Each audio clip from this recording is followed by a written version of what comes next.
Bonjour à tous et bienvenue dans cette nouvelle édition du Grand JT des Territoires. Voici tout de suite les titres de l'actualité.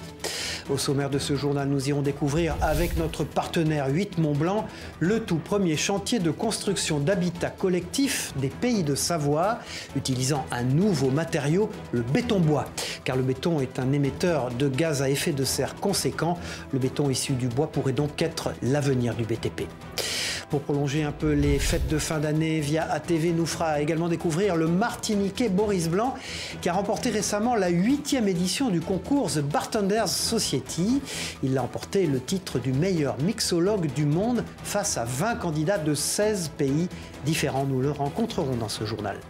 À Grenoble, l'association Néméton s'est lancée dans un projet un peu fou, faire pousser du mobilier. Cette expérience a été lancée il y a 4 ans selon les principes du Gradual Tree Shaping, un façonnage progressif des arbres suivi par Télé-Grenoble. Enfin, à 7 mois du lancement des Jeux Olympiques, Via Occitanie nous permettra de partager l'aventure extraordinaire de 2 frères, Félix et Alexis. Les frères Lebrun, c'est leur nom, âgés de 17 et 20 ans, sont pongistes à Montpellier et portent de sérieuses ambitions de médaille olympique. Mais pour commencer ce journal, laissez-moi, avec toute l'équipe du Grand JT des Territoires, vous présenter tous nos vœux pour cette nouvelle année, durant laquelle nous continuerons à partager avec vous l'actualité de nos territoires. Du sirop de fleurs d'Atumo, du jus de citron clarifié et une infusion d'eau pétillante de jasmin pour accompagner un rhum biologique des Antilles. C'est une partie de la recette qui a permis à Boris Blanc de remporter le titre du meilleur barman du monde. Cette victoire est une fierté pour lui, bien sûr, et permet de valoriser les produits et savoir-faire martiniquais à l'international. Diana François-Eudoxy pour Via ATV a pu goûter ses créations exceptionnelles, parfois alcoolisé. Le Creole Garden, le Madafusion, des cocktails locaux reconnus à l'international grâce au barman Boris Blanc. Le jeune homme de 33 ans a remporté l'édition 2023 du concours The Bartenders Society. Il est fier d'avoir ramené la coupe à la maison.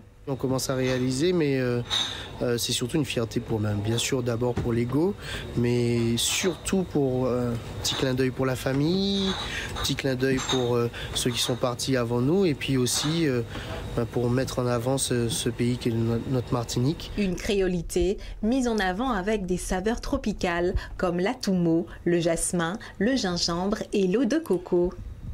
Des créations gustatives qui se sont démarquées face à 20 candidats de 16 pays différents. Parmi les pays, il y avait quand même l'Allemagne, l'Angleterre, l'Italie, la Taïwan. Il y avait un jeune confrère, et je le salue, qui vient de Côte d'Ivoire. C'était sa première participation, et le pays aussi. Une première participation victorieuse qui permet de mettre en lumière les produits et le savoir-faire martiniquais. Que ça soit nos sirops, que ça soit nos rhums, que ça soit culinairement aussi, parce qu'il a fait déguster aussi quelque chose de chez nous. Donc bon, ça a plu au public, mais c'est vrai que ça a permis de mettre en avant pour tous les autres concurrents qui ont goûté son cocktail et qui nous ont posé beaucoup de questions. Ça donne un certain attrait de se dire bon, je vais aller en Martinique pour aller découvrir tous ces produits-là. Si Boris Blanc est maintenant un barman reconnu à l'échelle internationale, il compte bien rester exercer sa profession dans son pays. Avec sa société caribéenne Bartenders, il proposera ses cocktails dans 3 restaurants de Martinique. Voilà, la seule production de ciment, ingrédient clé du béton, génère 7% des émissions de gaz à effet de serre mondiales. Et de nombreuses solutions alternatives sont étudiées, et notamment celle du béton bois depuis quelques mois. D'ailleurs, un bailleur social de Haute-Savoie a lancé le tout premier chantier de construction d'habitat collectif utilisant ce nouveau matériau plus écologique, permettant de réduire l'impact carbone des chantiers. Pour 8 Mont-Blanc, Kezia Poudou s'est rendue à Amancy pour suivre ses travaux. Regardez. Ici vont être construits 2 bâtiments de 3 niveaux avec respectivement 11 et 12 logements. Si à première vue ce chantier situé à Amancy est similaire à beaucoup d'autres, il a en fait une particularité. Ce sont les premiers habitats collectifs en béton-bois en Pays de Savoie. Composé à 80% de bois, puis d'eau et de ciment pour les 20% restants, c'est un produit atypique. Ce système constructif élimine donc le gravier, le sable et l'armature à béton qui est nécessaire à réaliser du béton armé qu'on voit couramment sur nos chantiers. Donc là, la particularité, c'est une matière première biosourcée. Donc naturellement, on va trier et cibler des arbres en forêt, des arbres de trituration. Les arbres de trituration, c'est des arbres qui ont des légers défauts, des nœuds, qui ne vont pas être mis en place pour des bois nobles de construction. Ce nouveau procédé, lancé en Savoie depuis 2021, souhaite à terme produire entre 250 et 300 000 m² par an. Haute-Savoie Habitat, à l'initiative de ces nouveaux logements, a vu en ce produit une opportunité pour réduire son empreinte carbone. C'est un puits de carbone, donc il capte du carbone. Et donc ça nous permet, nous, donneurs d'ordre, de limiter un peu notre impact carbone sur nos constructions. Et ce carbone, quand on l'emprisonne dans nos constructions, on considère qu'on a un bilan négatif en carbone. Et donc 1 mètre carré de béton de bois, on arrive à capter 40 kg de CO2. Préfabriqués en atelier puis livrés directement sur le chantier, les murs périphériques en béton bois s'assemblent un peu comme des Legos. En termes de productivité, c'est vrai qu'on gagne du temps. On gagne du temps par rapport à un mur béton banché classique. Après, on a des grosses similitudes avec ce qui se fait en termes de préfabrication de béton, type pré-mur ou mur préfa. L'avantage qu'on a par contre pour nous en tant que maçon, c'est le chevillage à l'intérieur qui se fait à l'aide de tire-fond bois et qui est quand même beaucoup plus facile d'assembler, c'est plus de l'assemblage mécanique. Le chantier de ces 23 logements comprenant des T2, T3 et des T4 devrait s'achever début 2025. À 3 pour le chocolatier Sémois. Les fêtes de Noël appartiennent déjà au passé, bien sûr. En fait, depuis le mois d'octobre, l'usine agroalimentaire a renforcé ses équipes pour préparer les chocolats de Pâques. 7 jours sur 7, les salariés permanents et saisonniers transforment et emballent œufs, poules, lapins et dinosaures. Regardez ce reportage de notre partenaire Canal 32 sur place. Pour les fêtes de Pâques, le site troyen de Sémois transforme et emballe entre 40 et 50 tonnes de chocolat par jour. Sémois en France, c'est effectivement 7 sites de production. Le site de Troyes est le plus gros site saisonnier, le site saisonnier qui fait avant tout les productions de Noël et de Pâques. Le site troyen est spécialisé dans les formes en creux. Quel que soit le modèle, les effluves de chocolat emplissent les ateliers de production. Alors ça sent bon le chocolat, et le chocolat il n'est pas produit sur le site de Troyes, il est produit dans une des usines du groupe, à partir de fèves issues principalement de Côte d'Ivoire. Ce chocolat il nous est livré en citerne, en liquide, en citerne chauffée, et nous transformons ce chocolat liquide. Pour les confiseries fourrées, le praliné est fabriqué sur place. La production des chocolats de Pâques, cruciale pour ce site, débute dès octobre et se poursuit en fonction des commandes jusqu'au début de l'année suivante. Le site Sémois se porte bien. Nous allons produire environ 6 000 tonnes de chocolat sur la saison de Pâques. C'est un peu plus que l'année dernière, avec des volumes qui partent à l'étranger, aux États-Unis ou en Asie, même si la production reste principalement à destination de la France, voire de l'Europe. Avant leur expédition, ces chocolats sont entreposés plusieurs mois dans un bâtiment dédié. On a un entrepôt sur l'usine de Troyes qui peut stocker environ 18 000 palettes, température contrôlée, entre 15 et 16 degrés. Chaleur pour la préparation des chocolats, puis fraîcheur pour leur stockage. L'entreprise a investi pour réduire ses factures énergétiques. Il y a quelques années, nous avions une facture d'électricité qui avoisinait le million d'euros. Et pour éviter qu'elle atteigne environ 3 millions d'euros cette année, nous avons mené plusieurs démarches de réduction, à la fois sur l'éclairage, sur les process, sur les bonnes pratiques et sur la consommation d'énergie liée aux groupes de froid qui produisent l'air rafraîchi dont nous avons besoin pour stocker le chocolat. Pour la production des chocolats de Pâques, Sémois recrute entre 150 et 200 saisonniers. Chaque année, une partie de ces surprises gourmandes seront offertes à des associations locales, comme les Restos du Cœur. Je vous propose maintenant de confirmer le vieux proverbe « La valeur n'attend pas le nombre des années ». 30 ans après avoir abandonné ses études de médecine pour des raisons financières, Bernard Pinault a repris son parcours universitaire et vient d'obtenir son diplôme. Maël Delmure l'a rencontré à Brest pour TBO, la chaîne du groupe Le Télégramme. T'es même pas mort, t'es venu à la thèse. Voici les premiers mots de Bernard Pinault à sa mère, qui a dû attendre 67 ans pour voir son fils devenir médecin généraliste. Ce jeudi, le jeune nouveau médecin passait sa soutenance à l'université de médecine de Brest avant d'être diplômé.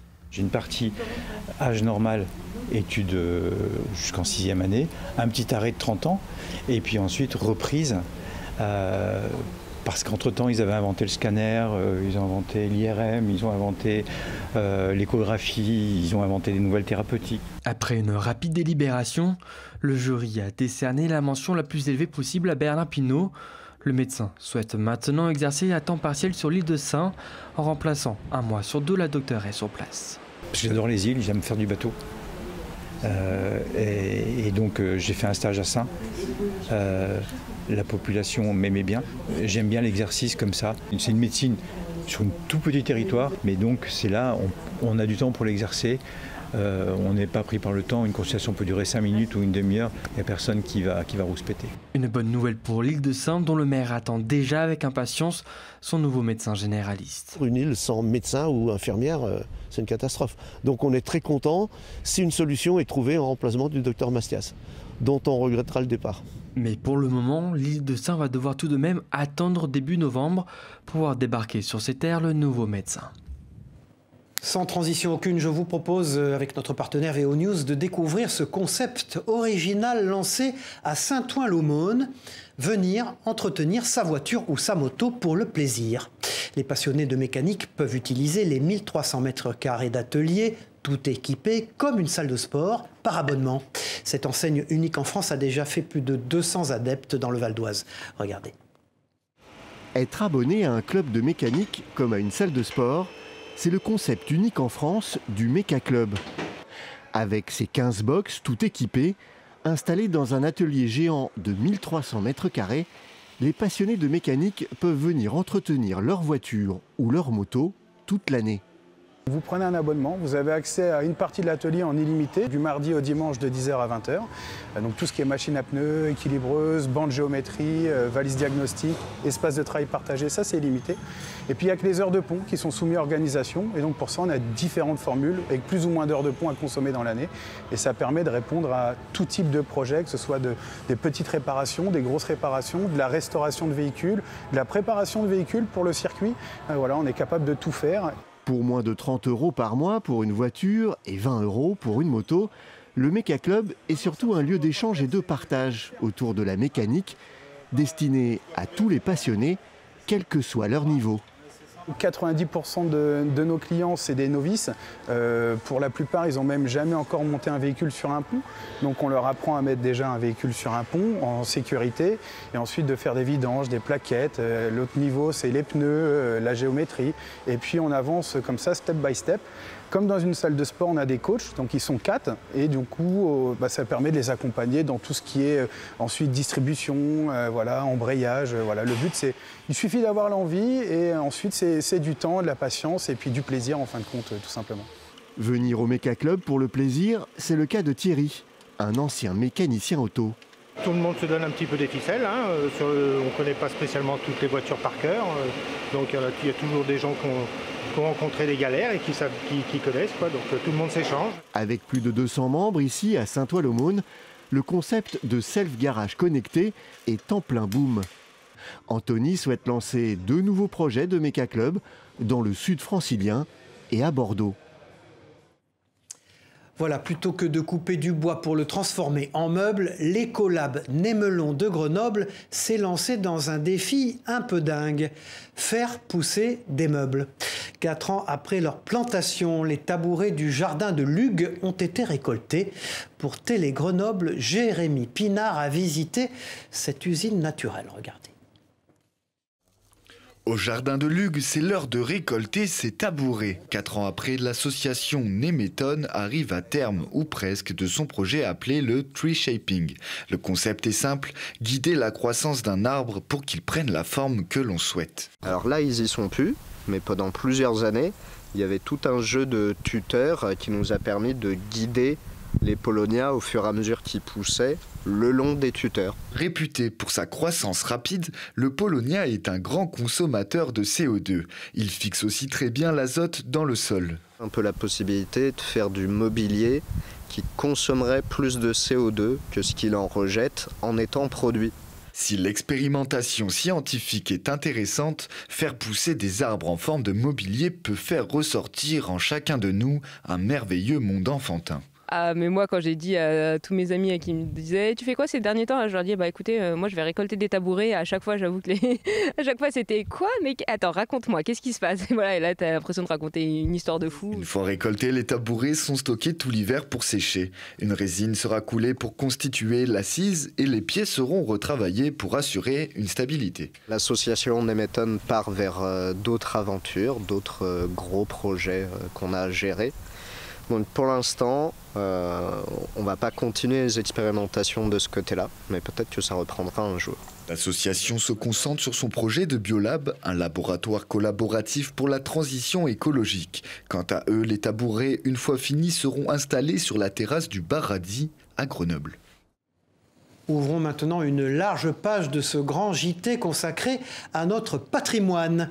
Dans la Sarthe, je vous propose de découvrir, grâce à Enzo Maubert pour LMTV, ce petit musée peu connu et qui pourtant existe depuis plus de 20 ans. À Pruillier-l'Aiguillé, une poignée de bénévoles s'active pour sauvegarder outils et machines d'époque. Une manière pour eux de sauvegarder le savoir-faire de nos ancêtres.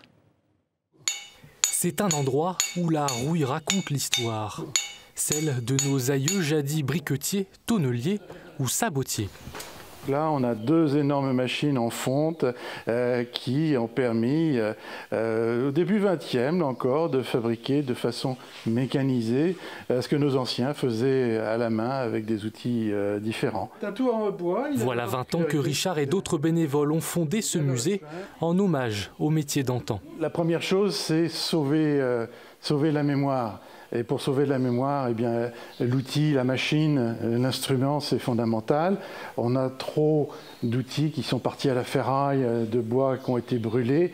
Donc là, on est dans un lieu de mémoire, un lieu de sauvegarde. Effectivement. Des milliers d'outils bien souvent donnés, parfois restaurés, témoins de savoir-faire implantés en Sarthe comme la fabrique de bardage. Tout simplement témoins d'une époque et d'un quotidien. On a des pièges pour prendre les taupes, on a la cisaille pour tailler la haie, on a aussi les accessoires de la cheminée, on a des trépieds. C'est à l'occasion du départ d'un paysan, quand il part à la retraite, il y a toujours du fourbi. Alors justement, le fourbi, c'est ce qui nous intéresse. Ce sont des outils souvent anciens, ils sont même parfois cassés, il manque un manche, etc. Ils ne servent plus à personne. Mais ils vont garder un intérêt pour nous, ils vont être la matière de notre musée. Un musée en recherche de bénévoles et notamment de jeunes, car faire vivre ce patrimoine demande du temps. Les visites se font sur rendez-vous à Pruillier-l'Aiguillé. En Ille-et-Vilaine, des passionnés de la cité épiscopale de Dol de Bretagne et de son histoire se sont lancés dans la réalisation d'une maquette gigantesque afin de reproduire la ville telle qu'elle était au XVIIe siècle en s'appuyant sur les archives de cette ville. Et ce n'est pas une mince affaire, vous allez le voir, tant sur l'aspect technique que sur le plan historique. C'est un reportage de notre partenaire TVR à Rennes. Visiter sa ville à l'échelle 1/120e, ce n'est pas donné à tout le monde et le projet est vite devenu un lieu de rencontre et d'ateliers manuels surtout, car il faut assembler, enduire, poncer, peindre et décorer la centaine de maisons et de bâtiments historiques. Alors là, je suis en train d'enduire les murs d'une maison que l'on dit lambda, parce qu'elle n'a rien de spécifique par rapport aux maisons historiques. J'ai entendu parler du projet, j'ai trouvé que c'était un projet magnifique et j'avais vraiment envie d'y participer. 6 mètres par 3, c'est la taille que fera la maquette intramuros de Dol de Bretagne et c'est assez unique, différentes techniques sont utilisées par les bénévoles, comme l'impression 3D pour la cathédrale. Le meilleur exemple, le voici. Vous voyez, les arcades sont faites en impression 3D et les bâtiments, eux, sont faits en découpage laser. Nous avons une collaboration entre du maquettisme de base et du maquettisme des temps modernes. L'association d'histoire et du patrimoine du pays de Dol a choisi de représenter la ville sous son meilleur jour au XVIIe siècle. C'est une période qui présente tous les bâtiments essentiels de la ville de Dol à cette époque-là. On y retrouve les remparts, la cathédrale, l'église Notre-Dame, les halles, les maisons à pans de bois. C'est vraiment tout un patrimoine qui aujourd'hui, pour la majorité, a disparu. Cette maquette, en fait, ça permet de retranscrire l'histoire de cette ville depuis le VIe siècle jusqu'au XVIIe. Le travail d'orfèvre ne fait que commencer. Des mois de construction attendent encore les maquettistes passionnés. Après plus d'1 an de fermeture et une campagne de travaux de rénovation et d'amélioration, le château de Montron-les-Bains a pu abaisser de nouveau son pont-levis au public. Désormais, des activités interactives dernier cri sont possibles dans le musée et des tablettes permettent de visualiser en réalité augmentée à quoi ressemblait ce château de la Loire à l'époque médiévale. Pour TL7, Marie-Lise Pariot vous sert de guide. Regardez. Rendez-vous dans un lieu magique, plein d'histoires, de cap et d'épée. À Montrond-les-Bains, le château fort domine la plaine. Les visiteurs peuvent à nouveau se plonger dans les époques médiévales et Renaissance, les deux périodes qui ont marqué Montrond-le-Fort. Avant de découvrir les nouveautés du château fermé pendant 1 an pour des rénovations, il faut passer par le musée, qui a lui aussi bénéficié d'un coup de jeune. Pratiquement toute la visite est ludique, en particulier pour les enfants. Il y a le jeu du moulin qui est ici. Et donc là, les gens, on a 2 tabourets parce qu'ils peuvent essayer et jouer. Ils ont la règle qui est juste à côté. Les restaurations du château étaient nécessaires. Une bonne partie du budget total des 1 500 000 € a été attribuée à la sécurité afin de consolider l'infrastructure ou de rénover les pierres. Oui, il y a eu plusieurs travaux de restauration. Il y a eu notamment donc, la rase des remparts qui a été entièrement retravaillée. On voit il y a une petite différence de couleur. Et dès les portes du donjon passé, l'ambiance du Moyen-Âge s'installe. Le donjon a été entièrement repensé. Il est maintenant tout réhabilité comme un logis seigneurial. Donc il y a 3 espaces qui ont été remeublés. Le mobilier en bois a été construit par le président de la troupe médiévale de l'Ost du Phénix, un artisan forésien.